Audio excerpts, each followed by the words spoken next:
आहेत सोबत येण्याचं. मात्र असदुद्दीन ओवेसी जे आहेत ते स्वतः अल्पसंख्याक समाजाचे नेते देखील म्हणतात, ते वारंवार आपल्यावरती टीका करतायत, अजितदादांवरती टीका करतायत. राष्ट्रवादीला मत म्हणजे भाजपला मत, आणि तुमच्यासारखे 56 अजित पवार मी खिशात ठेवतो अशा पद्धतीची विधानं ते करतायत.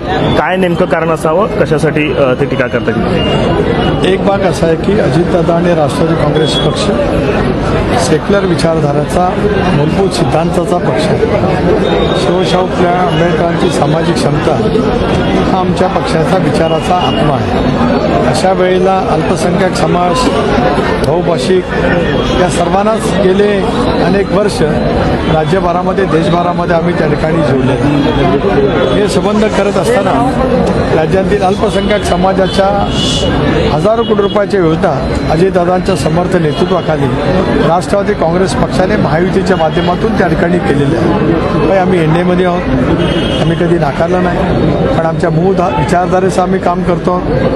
आजवर मी मगाशी भाषणात सांगितलं की आजवर सर्वाधिक निधी अल्पसंख्याक विभागाला मिळाला तो याच महायुतीच्या सरकारच्या माध्यमातून त्या ठिकाणी मिळाला. ओवेसीची जी काय टीका करतायत ते आम्ही ज्या पद्धतीने सेक्युलर विचारधारेचे आहोत अशी विचारधारा त्यांनी कधी मांडलेली माझ्या ऐकिवात नाही. मग येणं राज्यात आज ओबीसीची टीका करतात याचा अर्थ असा आहे की जो अल्पसंख्याक समाज प्रचंड प्रमाणावरती अजितदादांच्या नेतृत्वावरती विश्वास ठेवत राष्ट्रवादीच्या विचाराशी जोडला जातो आहे, त्याच्यामुळे वैफल्याच्या भावनेतून ती त्या ठिकाणी त्यांची टीका आहे. यापेक्षा त्याला अधिक महत्त्व द्यावा.